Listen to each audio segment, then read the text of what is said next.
And now, for the most famous words in motorsports. Drivers, start your engines.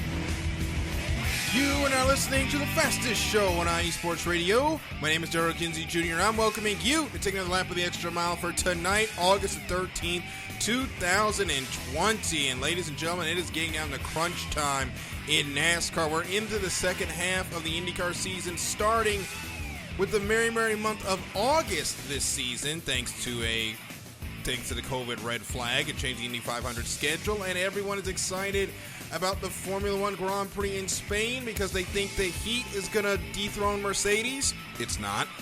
But to help me talk about all of this, of course, is Michael Ward, Lita Camello, and for the first time in a long time, well, I'm actually going to let her reintroduce herself. Ladies and gentlemen, welcome.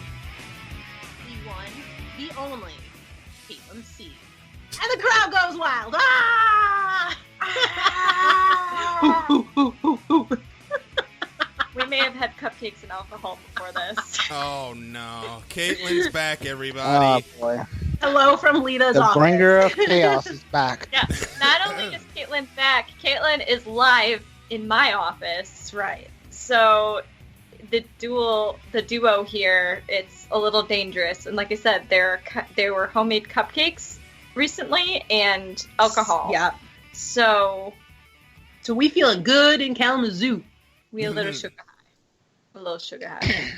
With Michael also being here, this is the first time in, I think, 2.5 years that the four of us have been together on one show. It's been a while. I really think it's been 2.5 years since we've been able to do this together as a foursome, which is awesome. Because we had a lot of fun. Better back than a then. Threesome. Oh, okay. The more the merrier. That's right. As long as there's Dad, cupcakes. shut this one off. Shut this one off. Stream off. Oh, dear. It's only been 3 seconds. It's been 3 minutes, and it feels like 3 years. I missed you guys so much. I really did. So, are you as worried as you were the fact that we are both not only now in the same state, but in the same room, is the question. Not really until I realized alcohol was involved. Now I'm a little nervous. I mean, it's not like we did like 15 shots before we came on. It was only like 13. That doesn't help at all. Yes, I'm ahead by one. No, we've had one. The rule is we take a shot and then we run around the house just to keep our blood flowing. It also excites the puppy. So, we're wearing him down so he'll sleep through the night. That's not a dirty reference either. No. Seriously, I'm going to have to text my dad and be like, don't listen. I haven't been on the show for 2 months, and it's going to probably be a couple more weeks till I'm back full time. So I had to make up to it for our viewers. They had to get a whole lot of Caitlin in one big punch. I've been on your show more than you've been on your show. Yes. Yes. To just fill everyone in, Caitlin actually moved back to Michigan, and she's actually moving into a house soon. Congratulations. Yeah, in Chicago. So she's So- moving to Chicago. Yeah, so I moved 850 miles to move 300 more. Yep. And I feel like that's the start of a song. It kind of is if you add should 200 songwrite. miles, subtract 300 miles from the first Yeah, number, there you add go. 200 miles to the other one, you get a pretty good song there. Yeah. Yeah. So let's go ahead and... several hundred miles plus another 100 miles. Yep. That's right. It's dedication. Well, let's go ahead and get into the show for this evening. We're going to start with NASCAR, of course, in this first segment. We're going to catch you up on everything that you missed in the races this weekend. We only got NASCAR and Formula One to get to, so it'll be pretty much brief before we get into the topics for tonight. We'll start with the Michigan International Speedway, the Firekeepers Casino 400, and the Consumer Energy 400. Those races were won by the same person. Kevin Harvick becomes the first driver since we've been doing these double headers to sweep them. We had two different winners at Pocono, and here at Michigan we have Kevin Harvick winning both races. Brad Keselowski finishes second, and championship rival Denny Hamlin finishes second on Sunday.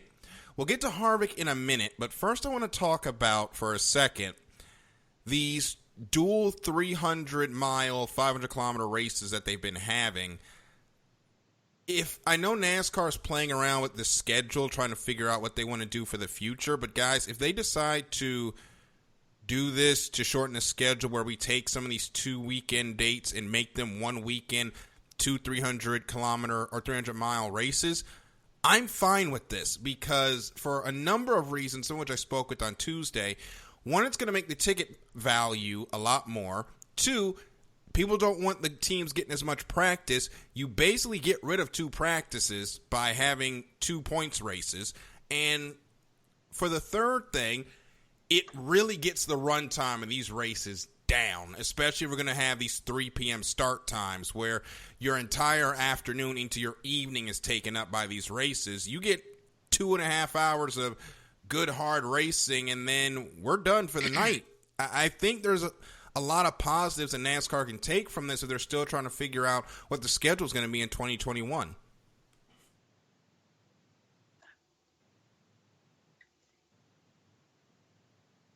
But don't all speak at once. Well, you didn't exactly pose a question either, Yeah. so we're kind of I was like, I don't know which part of this I'm supposed to be where do covering. we Well, chime in? Let me start with. Well, okay, so We that both was looked on at each other. We're like, Yeah. All right, so that was on me. I'll take the blame on that one. So, Caitlin, we'll start with you. What did you got to watch both the races this weekend? What did you think of the race this week, or the races this weekend? What do you think of the prospect of NASCAR doing these doubleheader weekends in the future? I liked it in the sense that it got more racing in, but it broke it up a little bit. But it also takes up your whole weekend, which is slightly inconvenient. But I like it with doing no practice. Like, I think that helps because it poses more of a threat.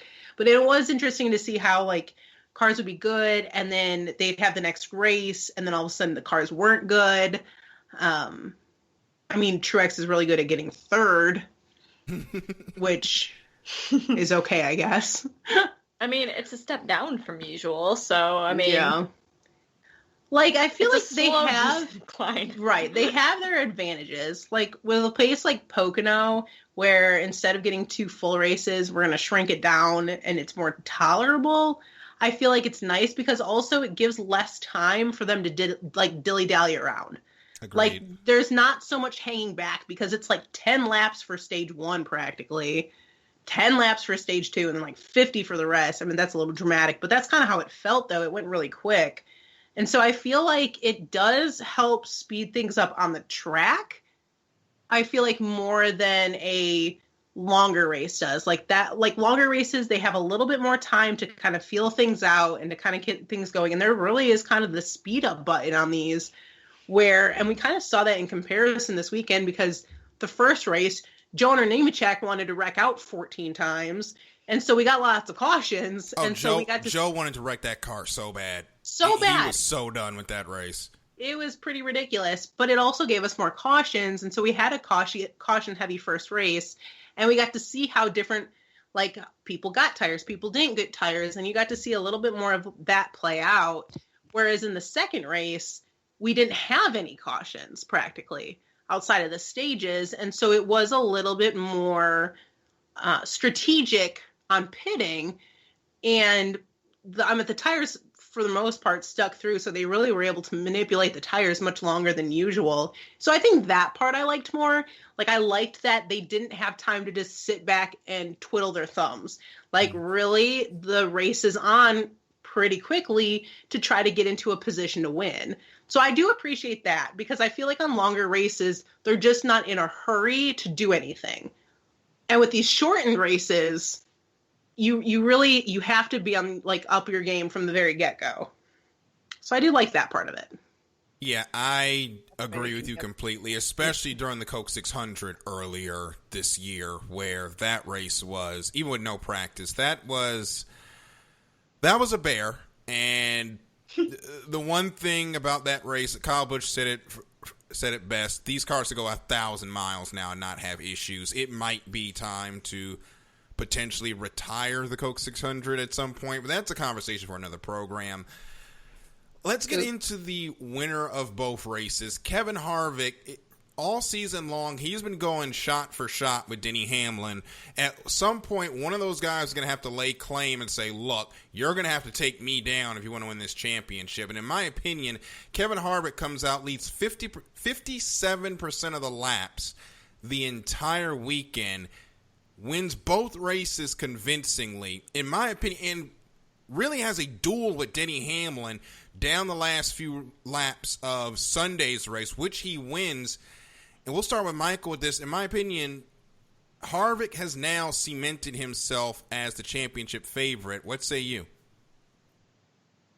Oh, yeah, he's definitely cemented himself as the championship favorite, and he has the consistency and the pace to back the claim up. He, like you said, he's won both races convincingly last weekend, and he and Denny are definitely gonna be the two to watch during the championship. But I think Harvick, he just has something a little bit extra on Hamlin. I think Hamlin's gonna have to search and find some speed in him, because as it looks now, Harvick definitely hasn't beat. Because just look at the consistency he's had all season so far. I don't think he's finished outside the top 10 once. He's finished out the top 10 a couple of times, but currently he's on a 10 points race streak of finishing within the top 10. Consistency still matters in this championship, even if, it still comes down to a winner-take-all final race. You still have to get to that race, and the most consistent drivers are those that are going to get there. Now, Lita, we know that Harvick and Hamlin, they've been trading win for win. Kevin Harvick's got 2, so Denny wants to get out there and even the score as soon as possible, but we're going into a racetrack this week where, quite frankly, no one's ever run it before and no one knows what to expect. Usually in these type of races, we expect the cream rising to the top, where the drivers that are the best usually perform well, no matter if it's a new track or not. But this is a track that quite literally they've never seen before in a weather condition for the Cup Series, more than likely, that we're going to have on Sunday. They've never run in before. How much harder does it become starting this weekend for Hamlin to try and chase down Harvick and even up this win total at 6 apiece? I'm the worst person to ask that question to. I didn't even watch the race this weekend. I mean, she's the NASCAR rebel. Yeah, I truly am. I mean, screw you, stock car. No, not Dear entirely. Lord, baby Jesus. We watched Talladega Nights today. That really didn't add to. I've actually never seen that movie. So, she watched Days of Thunder for the first time. Oh, nice.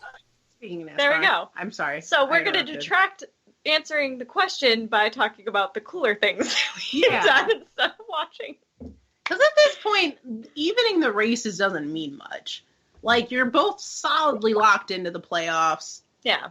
Where really that's when the wins are going to come into play. Yeah. So if Denny Hamlin wants to catch up, he should wait till the first round of the playoffs. Yeah, and like I said last week too, or was it last week or one of the times I've been on in the last couple of months, it's still kind of a crapshoot. So with everything and not being able to have the practices necessarily, sure, you might have a really lucky great day one day, but it might all go to hell the next week. So it's it's kind of skill with luck and some survival of the fittest, man. Right. But they're both locked in so officially now. So they could sit out the rest of the races and not even matter until the playoffs start. Actually, didn't somebody tweet something about if Kevin Harvick didn't race the next 3 races, he would still be The winner The winner.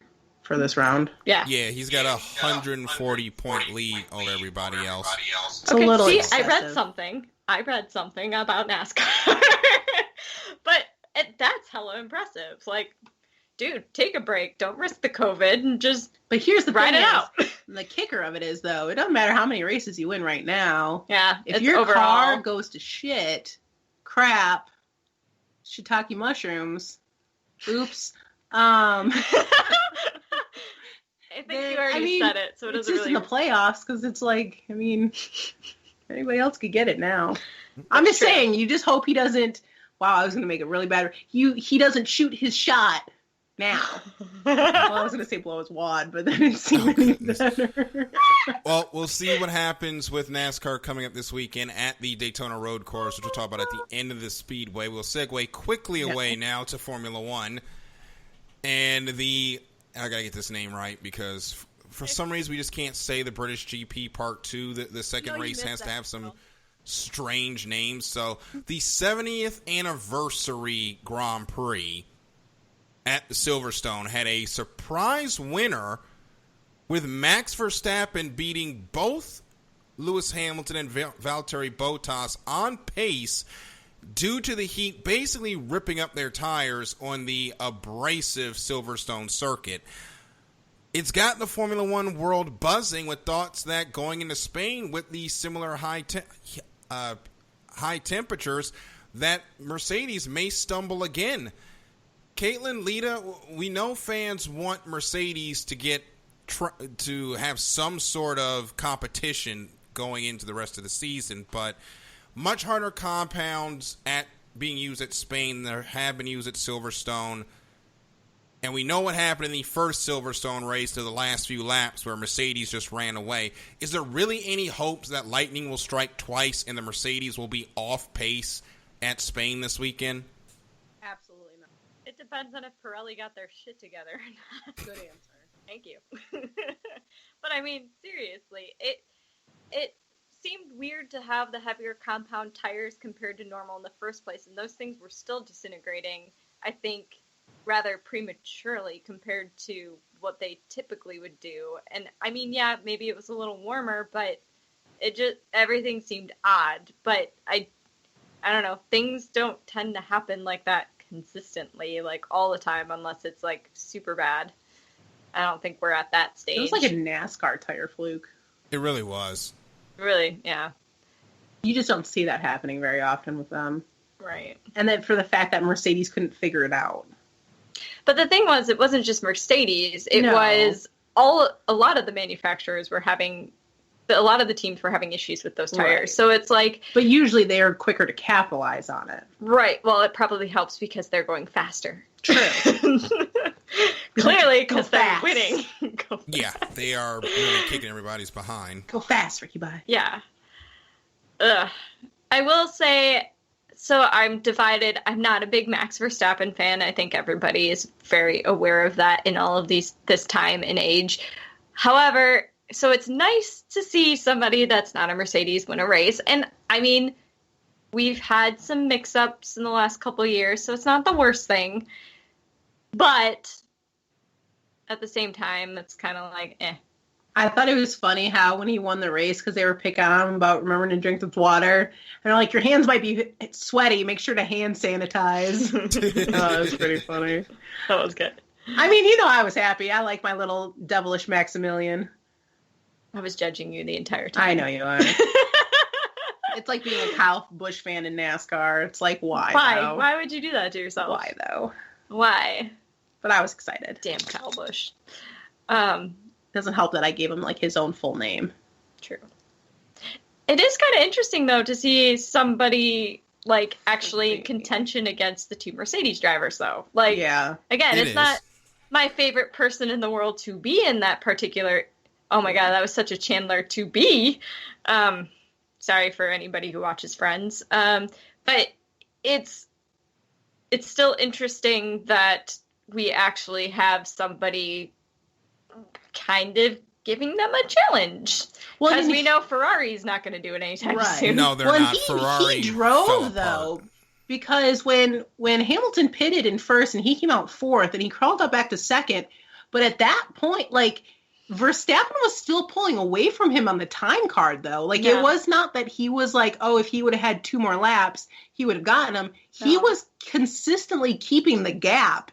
And I think that says something about him as a driver, though, too. He might be a little brat, but at least the brat can drive a car. No, and I know. And it also helps that he's able to save the tires compared to everybody else, because that was at that point, Hamilton's not going to save tires. He's just trying to get back up top. Right. No, and his tires were some interesting condition when he pulled it. Yeah, that is the worst I've ever seen a tire. It was almost worse than what happened last week. We ended up blowing the thing. But when you got Lewis Hamilton, be impressed by that, though. You got Lewis Hamilton trying to catch up on a track where, for some reason, the Mercedes just wasn't handling tires well. And he's trying to catch up, and the tires just like, you know what? I got nothing for you, Chief. So Verstappen ends up taking the win over Hamilton and Bottas. We'll see what happens during the Spanish Grand Prix. Gonna have to get up bright and early, 9 in the morning, the start of that race on ESPN. So we're going to take a break. When we come back, we're going to talk about some NHRA. They ran for the 3rd time at the Indianapolis Raceway Park. They do plan on leaving there eventually. We'll see about that. But we're going to have a conversation about a very special winner in the Pro Stock Motorcycle category. We'll be right back on the other side of this break here on the Extra Mile on IE Sports Radio, your direct feed for all that is sports. Were you listening to a great game on USRN, but then the Wi-Fi crashed in the final seconds? Or do you simply want to listen to the best calls we here at USRN have to offer? Well, then you need to go check out our Audio Boom page. It holds a collection of our best calls that you don't want to miss. How do I get there, you ask? You can download the Audio Boom app and look up Ultimate Sports Radio, or simply go to audiobook.com/Ultimate Sports Radio. And as always, thanks for listening and making USRN one of the most talked about sports networks on Mixler.com.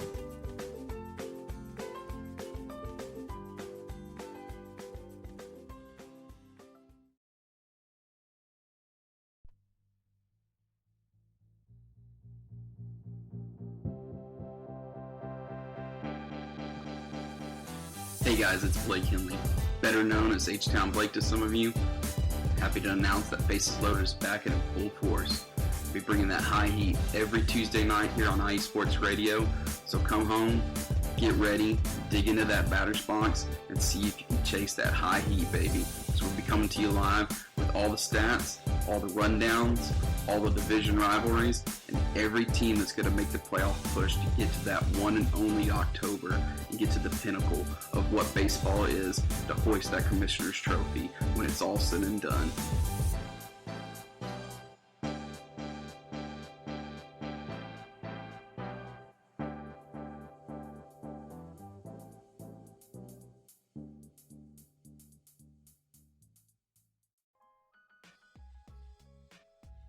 Hey, what's up, sports fans?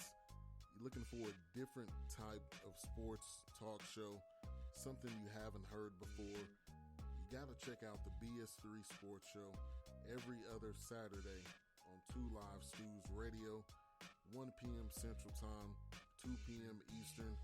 Sports talk at its finest. Always have great guests, playing some good hip-hop. You don't want to miss it. Make sure to tune in to the BS3 Sports Show every other Saturday at 1 p.m. Central Time, 2 p.m. Eastern.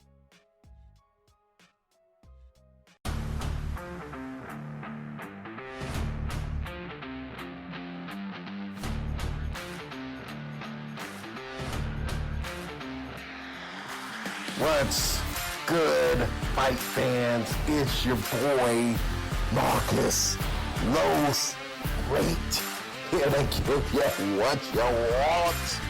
Here to give you what you need. Yeah, man. Yeah. I'm coming to you live, straight from your mama's basement with a crispy white tea. We are coming to you live every Tuesday at 10 p.m. Eastern Standard Time. powered by IE Sports Radio, your direct feed for all that is sports.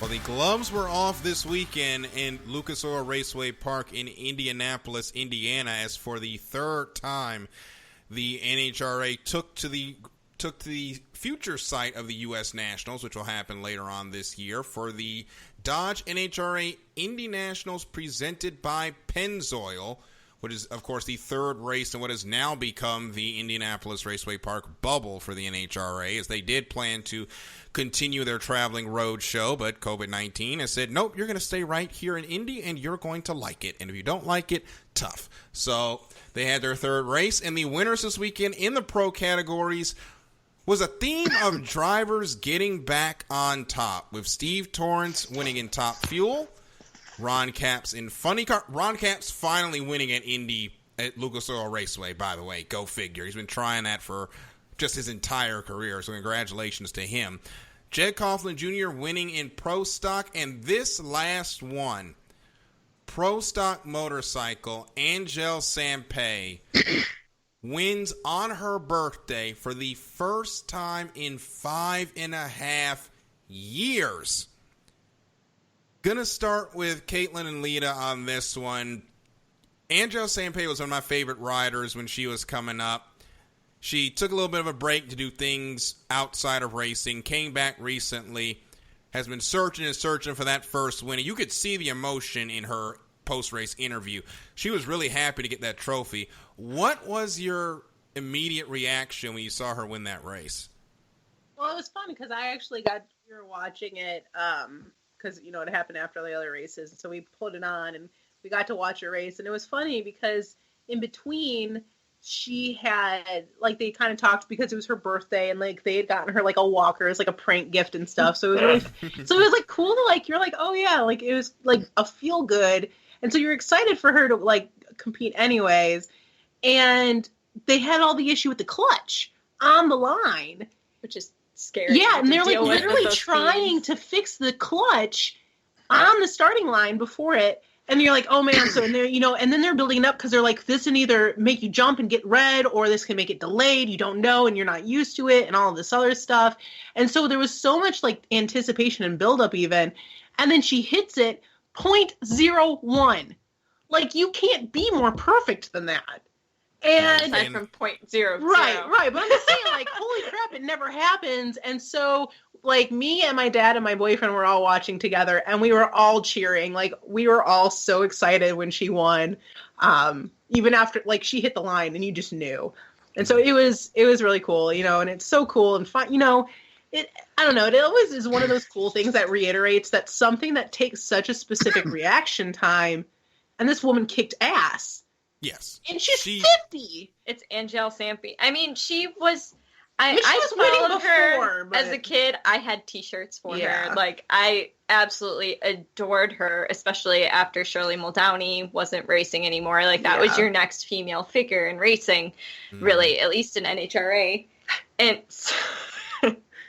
we have a situation at home. But anyways, sorry. But just being able to do something like that at her age, I don't know, it just kind of not only goes to show how absolutely talented she has been in her career and just in general, but it's kind of nice to see that age in drag racing isn't necessarily a limitation either. No, it's not. I think it's one of the more welcoming series for that specific, because you have people at that age doing the competitive racing, but you have people that are much older also still competing, and sometimes maybe not at the national level, but I mean, it's still very, very, it encompasses a lot of ages, and that's just, it's fantastic. It's so awesome to see that. Yeah, Angelle Sampey just turned 50 recently, and she's out here still riding. We know about John Force. He's 70 years old, still getting it done. Now, unfortunately, that team decided to call it a season early due to some sponsorship issues, and John is 70. So They decided they'll come back in 2021, but I just want to mention one thing in the chat before we get back to Angelle. This is from Taryn, who he said that, oh snap, Steve Torrance bounces back, meaning he lost prior. And yeah, Steve Torrance has not had that great of a restart to the season, so his win on Sunday was a great little pick-me-up for that team. You know, his father, Billy, who... You say that's but another karma one. is a biatch.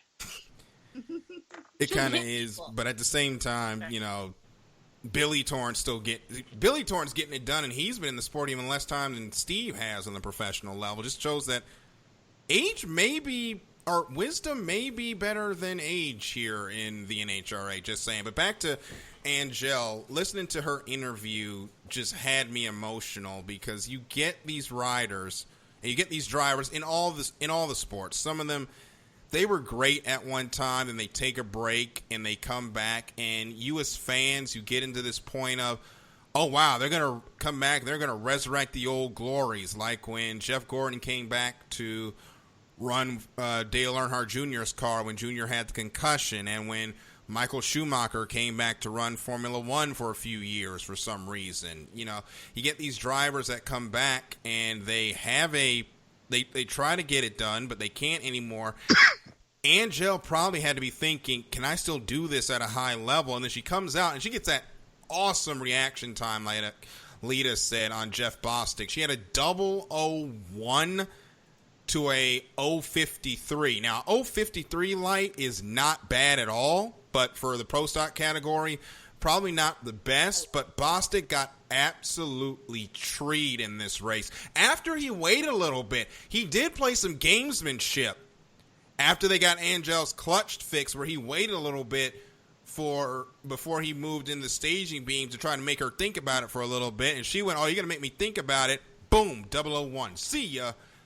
And she ends up picking up the win. 688 beats a 690, or beats a 695. And guys, the importance of that in the championship standings in Pro Stock Motorcycle, Angelle is now only 4 points out of the lead, which Ryan Oler currently holds with 172 points, just to 168 with Angelle.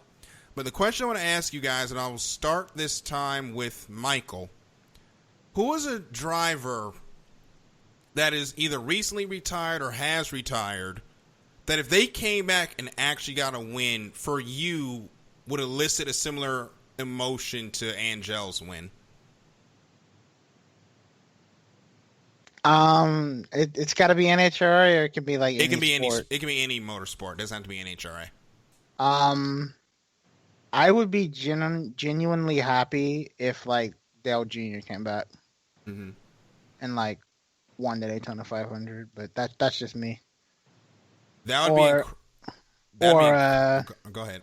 Sorry, but in Formula One, if like Michael Schumacher actually like came back after his coma and like won a race, that would be great too. There would not be a dry eye in the house for that one. He wakes up, gets back in a Formula One car, and wins. People who have never watched Formula One will be bawling their eyes out during that interview on the podium after that race. Lita, Caitlin, same question. Any motorsport, you know, who's a fan favorite or a driver that you liked, you know, that's no longer racing, that if they came back and won would, you know, be as same emotional as what happened with Angelle Sampey? Well, Caitlin and I had picked one together, but I had one other one I'll throw out there, so we'll liven it up a little bit. But boom confetti. Boom confetti. Actually, I would love to see Shirley Muldowney be able to get back into a car, and I mean, she was a freaking legend as it came for women, especially getting them into NHRA, and with dealing with cancer in the meantime, among other things. Like, I would love to see her get back in a car and be able to do what she had done. I love it. And I obviously would pick Danica Patrick. I lied. I kid. Nobody wants to see I that. couldn't even keep a straight face on that sentence. No. This My isn't. eyes lit up and looked at me like. This isn't video, of course. This is radio, so y'all couldn't see the eye roll I gave Caitlin when she said that. Everybody knows it's a lie. Yeah. By the way, my condolences, Danica, for losing your boyfriend. Damn. Not really that sad. Get a pint of ice cream; it'll make you feel better. Ben & Jerry's makes some good non-dairy ones. There you go. There you go. There you go. Anyways, my answer though, and the one we had kind of both had talked about when we were muted up here is I would actually pick Robert Wickens. Yeah. Oh yeah. Like Yeah. for him to be able to recover enough. And he's so talented. He so is. It's so frustrating to see someone that talented. He would have had at least a championship, I think, at this point, or be pretty close to one. Yeah. Or at least like in contention with Oh, yeah. Alexander Rossi. He'd already in be some Newgarden. racking some wins, yeah. Yeah, he would. It was so heartbreaking to watch it all happen, and then it's so inspiring to see him recovering. Yeah. But man, I want to see him back in a car. Like that just it's not fair in so many ways. And they know that they do that getting into racing in the first place, but it doesn't mean that it's any easier to watch. Yeah. It's not. I want Wickens to get in the car so bad, and he's been working extremely hard to get back. I don't know when it's going to be. I tell you what, when he drove that pace car, Mhm. I literally cried. I Like did there too. were I was a baby. I And he also was cried when so he danced for his wedding and too. yes, and he was so happy, and like I literally was sobbing like a little. Like, I was a baby. So many tears. But we are also girls. It's just the thing we True. do. I cry Yeah. at TV commercials. I Sometimes. know. Like the one where the dad's on the trip and he brings back the monkey, and then he does it in front of the house, and the girl knows it's their house, and then he's home. Huh? I haven't know seen that commercial. one. I'm gonna let her. Oh my goodness, I'm gonna find it. Okay. Yeah, well, you're gonna have to send that one to us because I've never seen that Yeah, commercial in sure. my life. That's fair. It's so cute. But Wickens, Vision at home still. we got to get Wickens back in the car, and he wins a race. The IndyCar world will cry together tears of happiness. Does anyone want like Jeff Gordon to come back and get the 5th title? Not really. No, I don't really need him to come back. He is the GOAT. I know a lot of That's people try like to. getting a bag of like all of the red Skittles or the pink ones and being able to eat just that, and then they're like, "Do you want another one?" And you're like, "Nah, I'm good. I did it. Yeah. It's fine." He's the GOAT. I mean, people want to talk about Jimmy Johnson being the GOAT. I'm sorry. Jeff Gordon, I'm kind of taking this from Kyle Petty when he said in that just tremendous documentary that FS1 did. Jeff Gordon bought everybody airplanes in NASCAR. He is the reason they had that huge sponsorship boom in the early to mid 90s and even into the 2000s with the .com boom helping matters as well.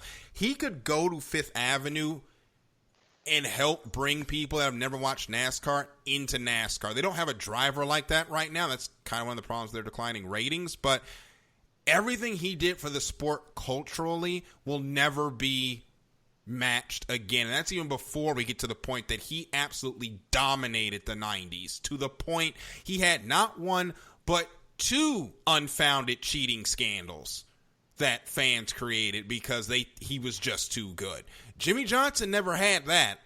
He didn't have NASCAR taking the tires because they swore up and down they were dunking him because he was just so good with his tire wear. Jimmy Johnson never had to deal with any of that. So Jeff Gordon's the GOAT. He doesn't need to come back. What has he got to prove, to be honest? Nothing. Although I do know a couple of people over at USRN that are still mad at Paul Menard after a particular strategy call during one of those Brickyard 400s. I'll try to remind them about that on Sunday. Trust me, they'll tell you all about it. This is not a driver, but this is a team, and it's a NASCAR team. I kind of want Roush to come back. Yes. I would love just to for make it Roush to come interesting. back. Just to make it 'cause interesting.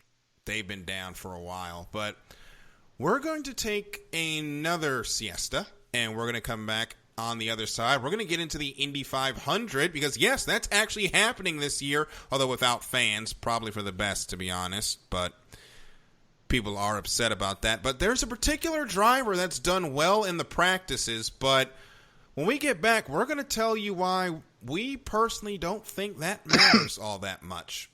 We'll be back after this on this edition of The Extra Mile on IE Sports Radio, your direct feed for all that is sports.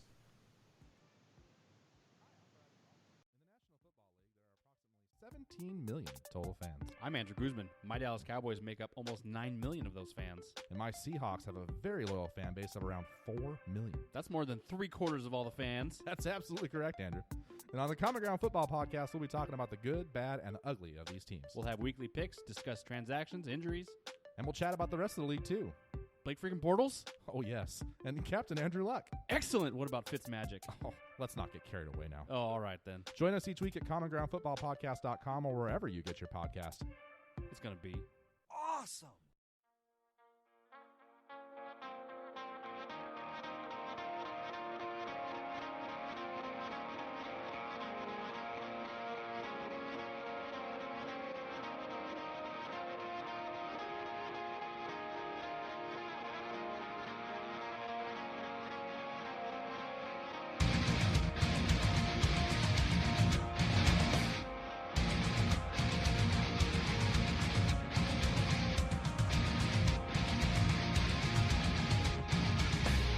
Hey sports fans, do you like wine? Well, we've got the show for you. This is Let's Wine About Sports, a show where we talk about wine and sports simultaneously. From the classic Cabernet Sauvignon all the way down to the grapes that you've never even heard of before. Oh yeah, we cover it all. And we'll talk about a little bit of sports as well. Football, hockey, collegiate, women's sports, it doesn't matter. We're going to talk about it all, and we're going to whine about it all. So join me Monday at 8 p.m. on IU Sports Radio, your direct feed for all that is sports.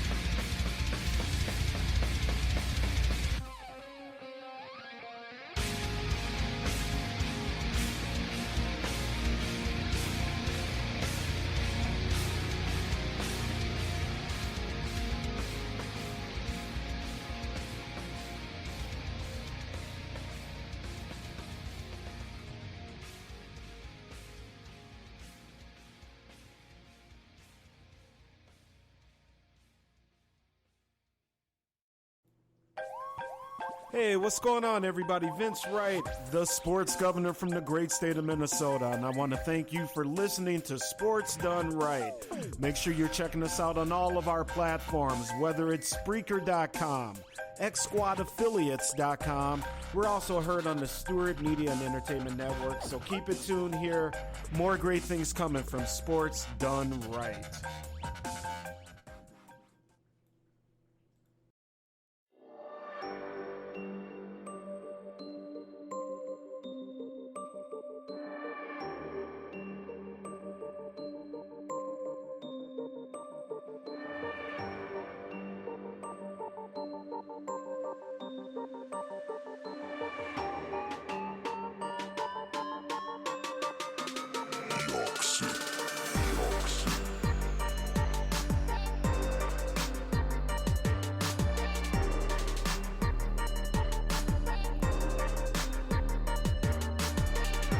From the home plate to the nets, the end zone to the finish line, here nothing is off limits and no sport is safe. Not what it seems, with your host Caitlin Seam, bringing you sports like you've never heard before. Catch me Thursdays at 5 p.m. Eastern, 2 p.m. Pacific, right here on IE Sports Radio. The only question is, are you ready?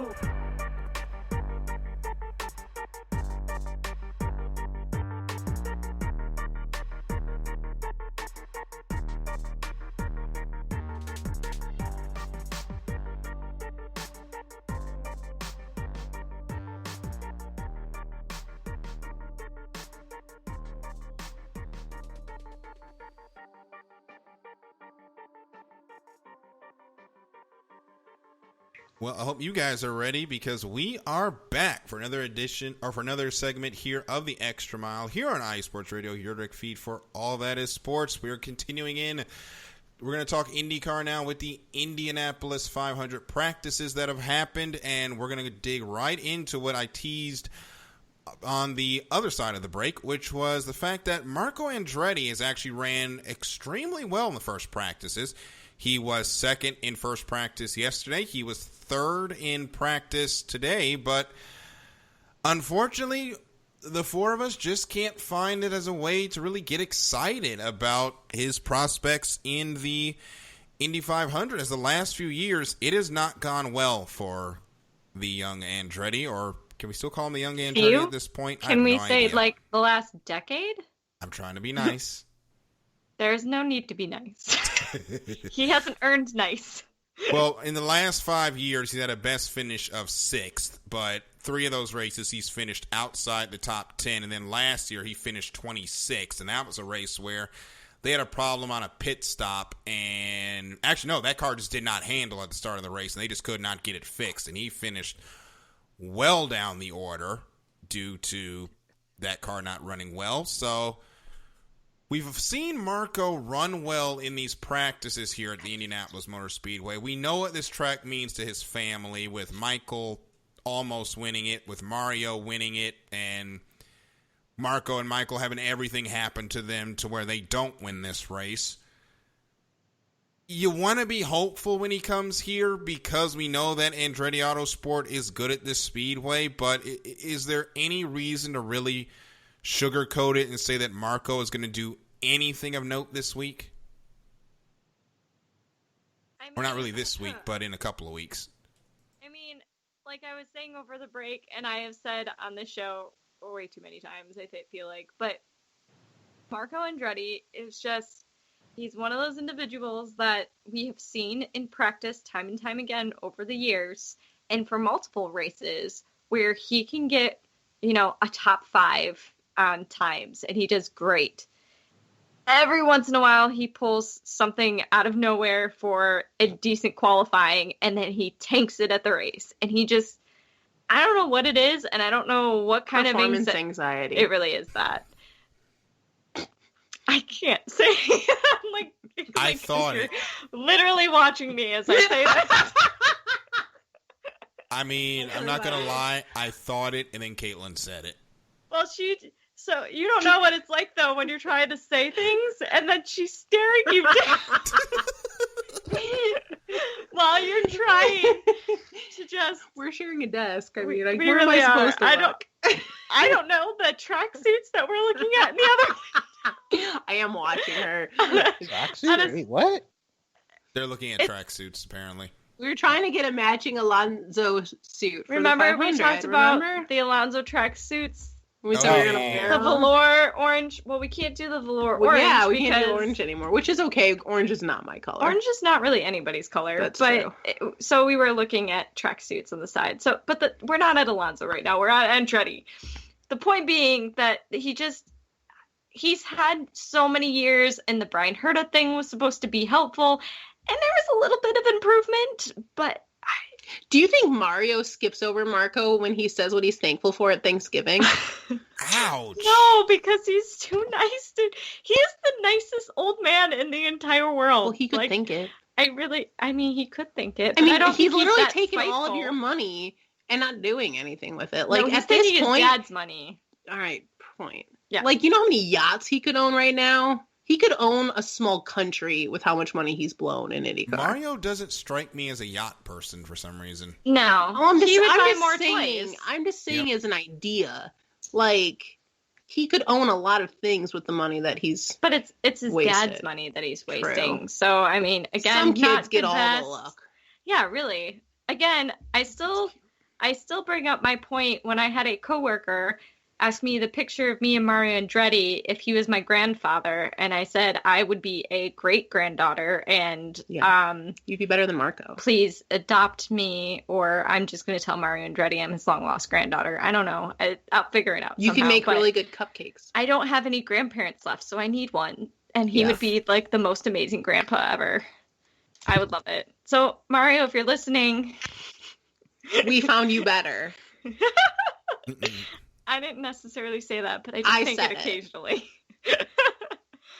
So Michael, what do you think of Marco's chances? Do you think he's finally going to break this Andretti curse? I think he's going to break the curse. He's going to win the race, and he's going to win the championship. I'm just kidding. No. I try to give you Marco fans some reassurance, but I don't think there's any on offer on this program. Look, he's a nice guy. No, right. Yeah, I agree. We're just talking about his performance issues. Yeah, I mean the results. He's just not a good IndyCar driver. Yeah. Hopefully that's the only issue he has. We can only hope.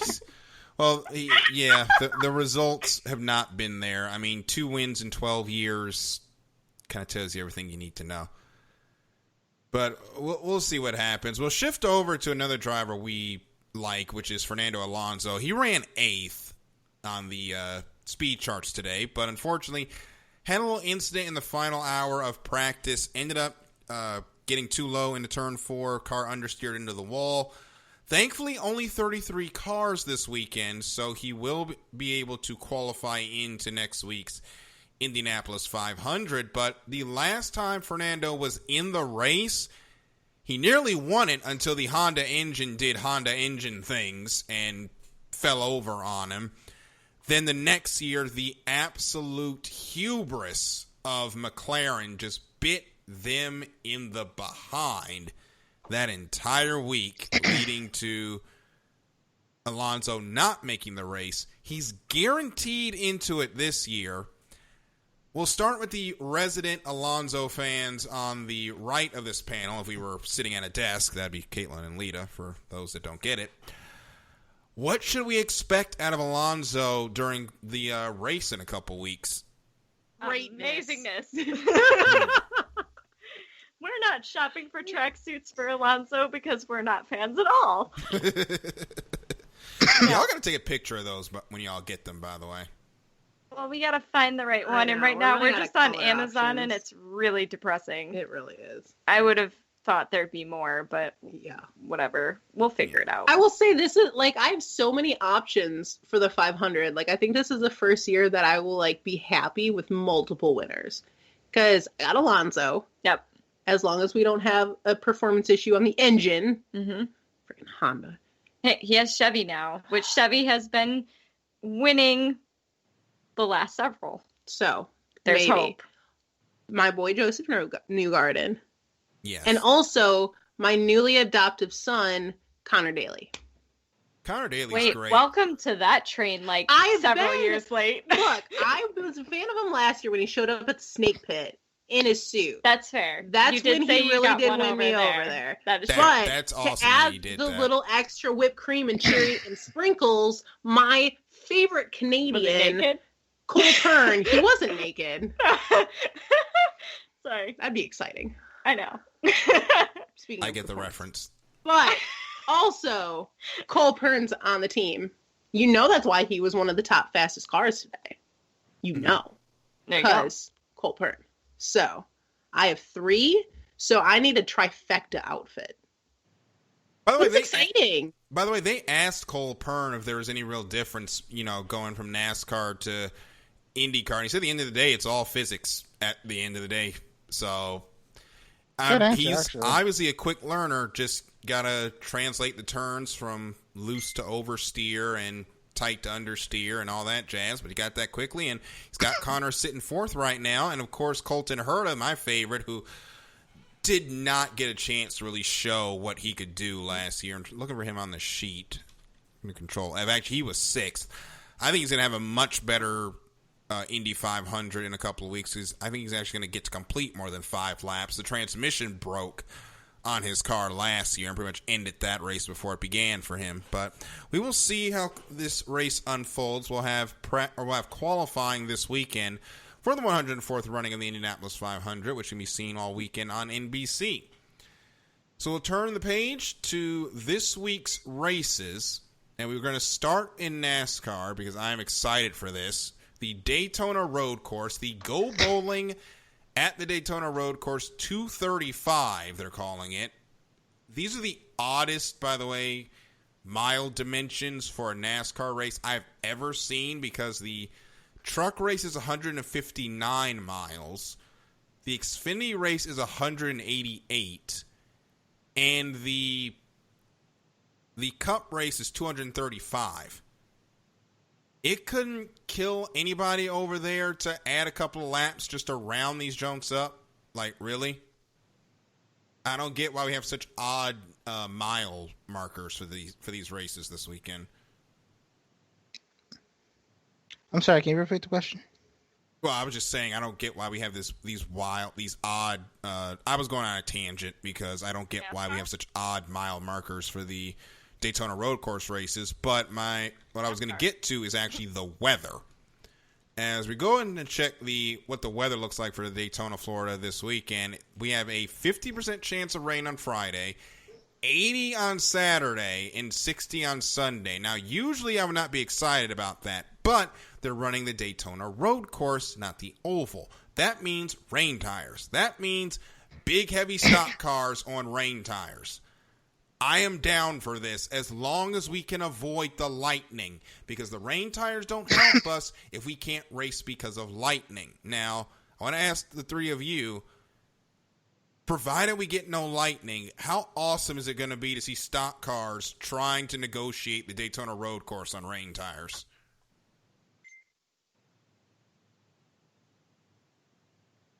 And we can start with Michael. I'm looking forward to it.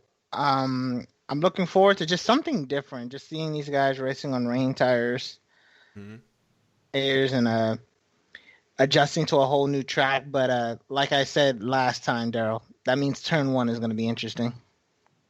Turn one for this track is interesting enough, and Lita, you've seen it.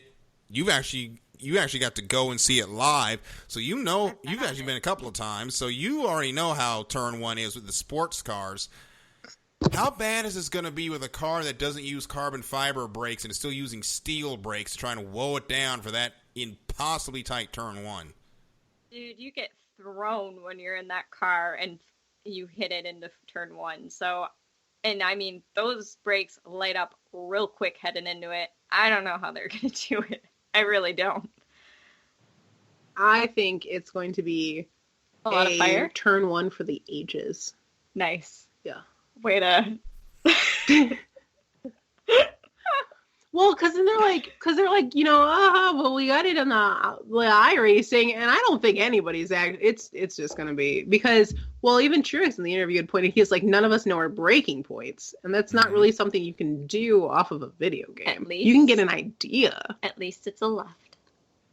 True. They at least know what they're doing. Yeah, I don't know if that's going to help that much. I'm just going to say, if they all successfully make it through that turn, I'm going to be highly disappointed. We should make this a drinking game. I was actually going to say, what is the over-under? Talk about how we can't do that anymore. Baby drinks. What if it's water? It'll help me keep hydrated. Yeah. What is the over-under on? What's the over-under on cars into the tire barrier on lap one, you think? It's not going to be as bad as, like, 5. The wet race at Detroit trying to get around the turns, and they kept going in the runoff.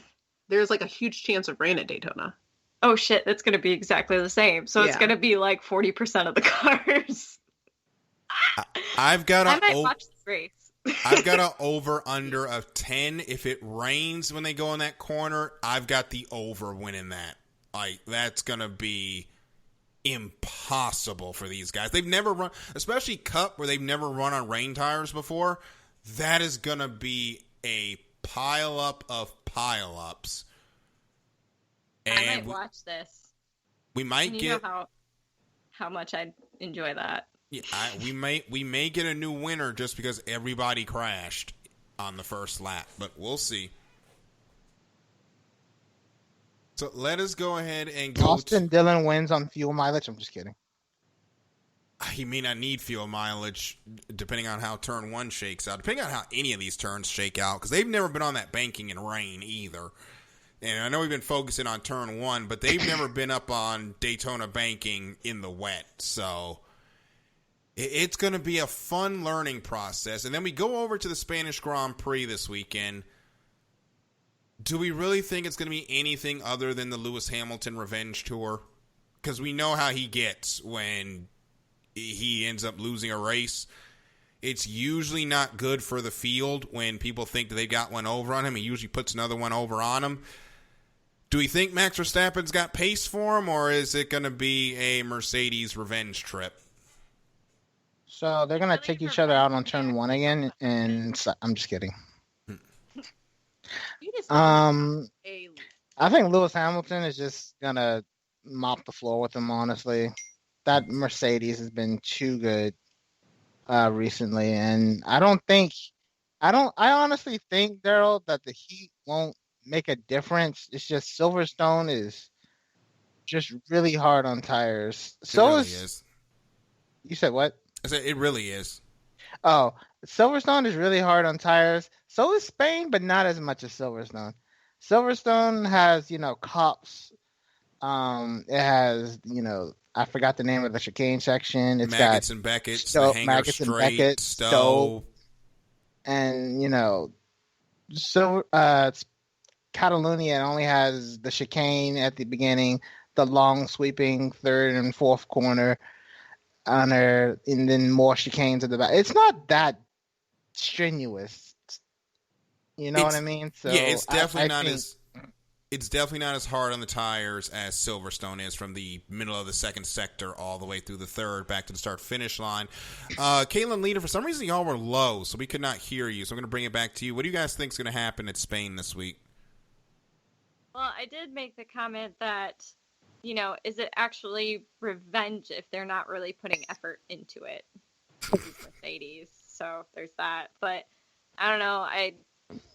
I just always reserve myself for it being the Mercedes show. So yeah, that's where I'm at. Well, and then too, it's not very often that Lewis Hamilton does not win 2 races in a row. Right. And I feel like it was almost like aha that he didn't win this past one, because he was like leading, and then Verstappen, and they were switching, and then they had a pit, and then his tires, and then, he got by his little second of a teammate, and then nothing. Yeah. He didn't seem very happy when they pulled out. So, I mean, they're not usually. Anyway, at least he doesn't throw tantrums like Sebastian Vettel. That's true.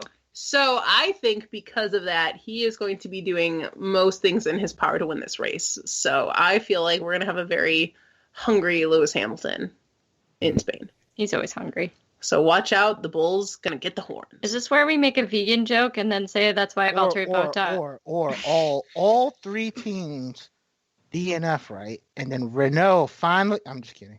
That's cute, though. I would love that to happen, but it won't. They've obviously found something over there in the sweatsuit department, but I'm sorry. I'm gonna bring back something that happened a long time ago, but on Twitter, Renault posted that they finally achieve 4th and 5th in qualifying, and then all you see is Mercedes followed Renault again. Yep. I don't know why, but that's a really small thing that happened, but it was really funny to me.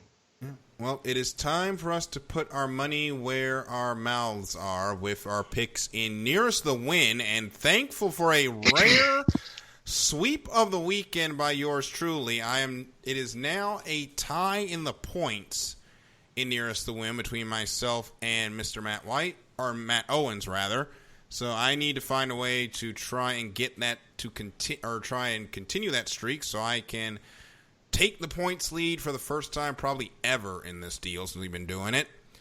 And to make that happen in Spain, I'm going to take Lewis Hamilton to take the win. And in the Cup race at Daytona, I have no earthly idea who's going to win this race, to be honest. But I'm going to say... I'm going to go Denny Hamlin. I don't think he's going to let Kevin Harvick get away for long. So I'm going to take Denny Hamlin and Lewis Hamilton this week. Michael, who you got? Wait. I'm going to go with Chase Elliott, and for Formula One, I'm going to go with Bottas. Caitlin, Lita, who you guys got? I mean, do we even qualify at this point? I haven't played for 2 months. I don't know. I kind of pick things, but that clearly does not go well. So, out of curiosity, NASCAR individuals, is there anybody that's running this weekend that's actually been on a road course other than just on NASCAR? I have to go find the entry list, but I don't think so. I know James Davidson, I think, is in this race. Who's there that actually still runs in like IMSA? I will see in a moment. I'm trying to find the entry list. I guess I should have just looked. I thought you guys would just know off the top of your head. Otherwise, I would have looked it up while everybody's talking. My bad. There's really nobody that I see outside the usual suspects in James Davidson. So that's the only real road course ringer this week you got. So yeah, all right. Well, I can do something like a Hamlin and Bottas because I think I did Hamilton last week, and wow, that was disappointing. Yes. So, like, part of me, I don't want to jinx him, but I just want to point out that Truex is an incredible driver on new road courses. He did win the inaugural race in Mexico when we went there. Oh. In the second tier series. Then Busch, now Xfinity. I already made my poor life choice, though. Well, I'm not picking him because then I'll jinx him, and I really don't want to jinx him. I'm going to go really kind of weird, and I'm going to say Ryan Blaney. Okay. I was going to pick Kyle Busch, but I feel like that's unfair. So I'm going to go Ryan Blaney to win. I'm going to pull out a weird little woofty woof there. A woofty woof. And I made it up. Yeah, it's the writer in me. I love it. I'm the modern day William Shakespeare. I am not. I mean, for all this up talk that I say, I have to pick Lewis Hamilton now because I was like, oh, he's angry and he doesn't win a 2 in a row. So now I really have to pick him to win, which means he won't. And it'll probably be Leclerc. Because I've completely jinxed the whole entire party. Ferrari is doing so bad. I mean, so much really would have to go wrong for that. You never know. I mean, me and Daryl picked Hamilton, so now we haven't gotten to screw a driver over in a while, Daryl. We'll see if it happens. Yeah, we'll see if it happens. I don't know if it will, unfortunately. But we'll see how strong our curse is, though, right? Yeah, because we haven't gotten to use the duo curse in over 2 months. Oh God. No, and last year it was absolutely horrendous. Epic. The duo, horrendous. Yeah, the way people lost races, that was incredible. Well, it was nice knowing them. So we'll see what happens this week. Remember, if you want to play Nearest to Win, just hashtag Nearest to Win and your picks. We will get you in the drawings as well. But that is it for this week. For this week's episode, I want to thank my co-host. Thank you, Michael. Thank you, Lita. And thank you, Caitlin. Cannot wait to get you back on a more permanent basis. Congratulations again on the house. Thank you. You're welcome. And hopefully we will hear from you in a couple of weeks. I will soon be a Chicagoan. Chicago. I don't know what they call them. Chicagoan. I'm about to raise hell in the big city. I keep taking out cities. I don't think. I think she's Thanos. Yep. What did I do? I am. I don't think Chicago is ready. She is inevitable. She's inevitable. A live version of Risk, but it's U.S. cities. Yeah. Yes. And I will no longer. It's the first time in my life that I've lived in a non-East Coast city, like the time zone. So I'm finally moving time zones. You actually have decent winters that you actually like. I'm so ready for the cold. Bring it on. So with that being said, that's the end of this week's episode. Remember, check out Mimoto on Wednesdays. That's Lita's podcast. Check out my show on Tuesdays, 2Y Tuesday on WBGR Sports on Facebook. Keep up to date with everything going on with iSports Radio by checking out our social media pages on Facebook, Twitter, and Instagram as well, iSportsRadio.com. If you missed any episode of any iSports Radio show, check it out on basically anywhere where podcasts can be heard. So for my co-hosts, for Lita, Caitlin, and Michael, I'm Daryl. This has been The Extra Mile, and we will see you at the next green flag. Good night, everybody.